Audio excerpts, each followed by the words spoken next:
Hello guys, so I'm going to teach you how to do this, what we call the Starburst effect or the sparkle effect. I know many of you, if you want to add this to your image, you have to go and Google Starburst or go and Google sparkle and download different ones, and you may not even get it right. You may not even so I want to show you how you can do this by yourself. Now there are two ways of doing this. You can do the manual method or the automatic method. So I'm going to show you the easier one, which is the automatic method. Is it easier? It's not easier anyways, but the automatic method. What I mean by automatic, I'll show you soon. All right, so I'm going to be using this image.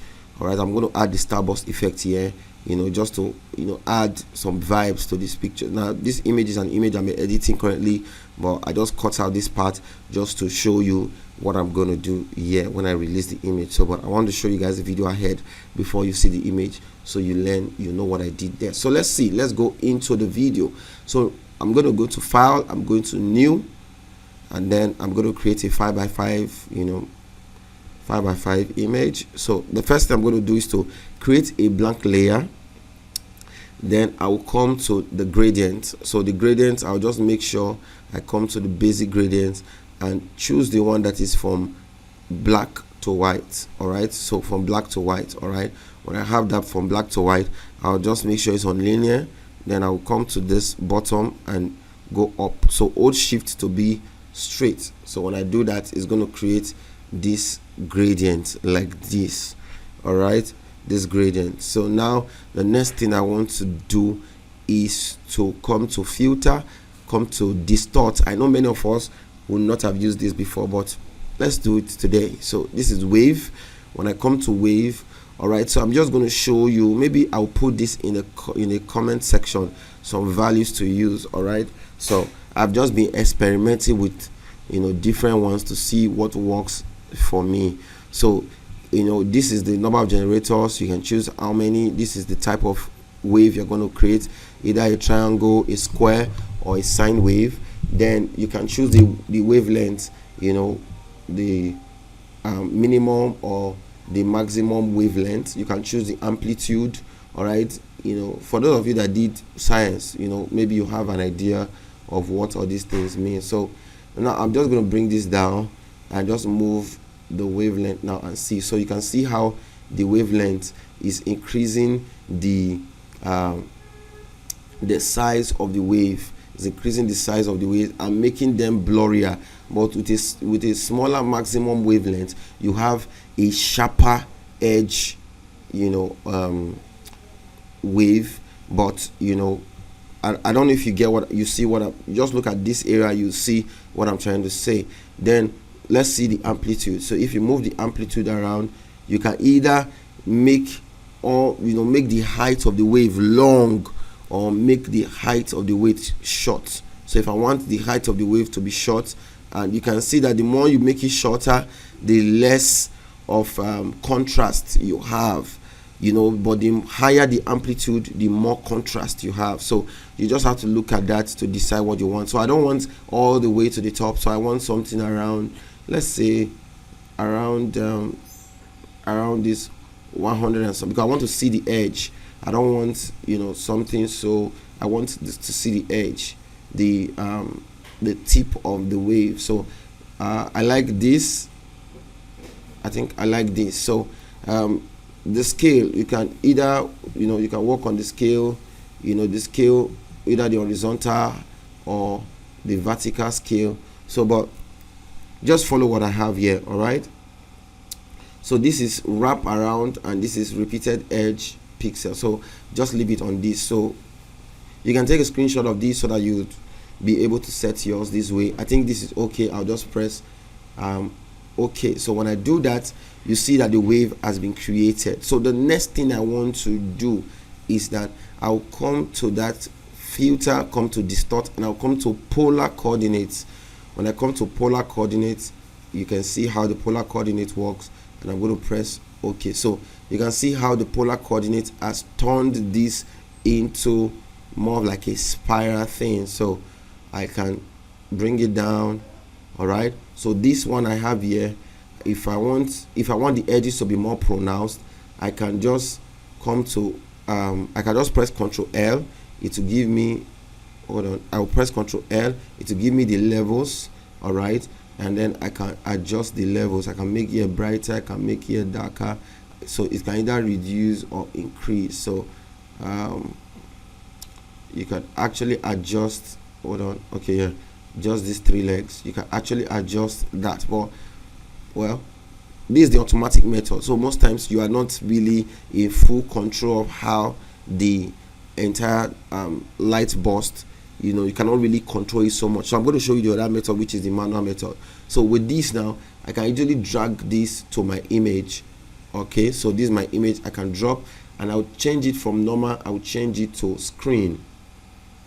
When I change it to screen, I can scale it down and put it at the spots where I want it to be. So one of the things I want you to know is that whenever you're using this starburst effect or sparkle effect, make sure you put it at a place where you have that bright exposure on a jewelry, or part of the image where you have that bright highlight. It will really work better in such areas. So I can put it here, but I know this one doesn't really work because of the way the number of wavelengths it has is so much. But let me show you the manual method. All right, so let's go back to where we were. I will just hide this layer, I'll create a new layer, then I'll come to the elliptical marquee tool. Then the first thing I want to do is just to create a shape like this. All right, so make sure the shape is not very wide. Don't do something like this, do something very tiny, something like this. I like this. So when I do this, the next thing I want to do is to fill it with black. So I'll just come to edit, I'll come to fill, and I'll come to fill with black, and I'll press OK. So once I press OK, I can press Ctrl D to deselect. You can see how the shape looks like. So the next thing I'm going to do is to come to filter, come to blur, come to motion blur, and then I'll make sure my motion blur is on this 90 degree. All right, don't do it like this. All right, so let me reduce this thing. So don't do it like this, make sure it's on 90 degrees. So I'll press 90 degree, then I'll begin to increase the distance so of how I want the blur to be. So I want the blur to go up a bit more. So I think I like this. Let me just put 300. So I like this 300. I'm going to press OK. So now the next thing I want to do is to press Ctrl J to duplicate this. Then I will rotate this, holding shift so that it can be straight. I can bring the size down, bring the size down, then push it to the middle. So now I have something like this. So the next thing I want to do is to select both of them, press Ctrl J, or yeah, let me just Ctrl J this other one instead. Ctrl J this. All right, hold on, sorry. Whoa.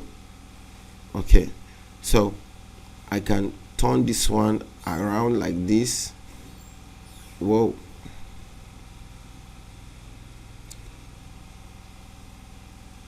Can turn this one like this, but then this one I'm going to make it look smaller. I'm going to make it look really small and put it there. Okay, so more like this, and I'll press OK. I'll press Ctrl J again, and this time I'm going to turn it.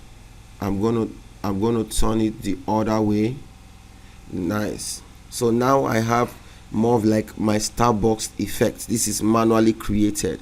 All right, if I want to just add a little more gang to it, I'll just come and add a little circle to the middle. I'll just add a little. Let me zoom in a bit more. I can add a little circle to the middle, and this circle I'll still fill it with black. You understand? Edit, fill, and I'll fill it with black. So I have something more like this. So this is what I have. So I can combine these layers together, press Ctrl E to merge them, then I'll press Ctrl I to invert them to become white. Now you can't see them. All right, if you want to see them, all I need to do is to come to my background layer and press Ctrl I to change it to black. So now I have this, my stuff. I can just take it to my image and drop. So what I'm going to do is to is to scale it down to where I want it to be. I think I want it diagonal. Yeah, I want it something like this. So you can see I can put this here. So another thing I like to always do when I do things like this is to change the blend mode. So I don't just leave it like that, I just change the blend mode to screen. So now let's see, this was before and this was after. So look at this. So which of these methods are you going to use? Are you going to use the manual method or the automatic method? So you can even combine the two. So I can add this and then maybe bring down the exposure, the opacity of that one. Well, makes sense. So then another thing I forgot to mention is that you can also add colors, color variants. Like the way this is, you can see there's a color variant. So how do you do that? So simple. All I just need to do is to hold Control with this particular one. I'll hold Control and click on it. Once I do that, I will come down to solid color layer and I'll click on solid color layer. Then I can choose any color I want. So if I want, so I want maybe green, all right, the way it was in that image, green. Press OK. I'll change it to screen. Then I'll change it to screen. All right, so when I have it on screen, I can just move it a bit. I can just use my arrow key to move it up a bit, so it will look more like this. So if I want it to be blurrier than this, like the edges are too sharp, of course I'll just come to the layer mask of this, and there's something called feather. I'll just increase the feather. The more I increase the feather, the softer it gets. So you can see how you can create such an effect. I love this. Let me duplicate it. Let me bring this one down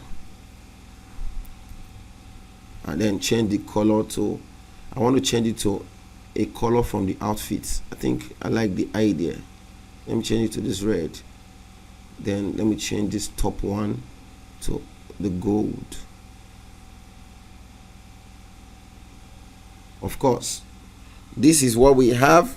So did you enjoy this video? Did you learn something new? If you did, please leave a comment, like, subscribe, and see you in the next one. Peace.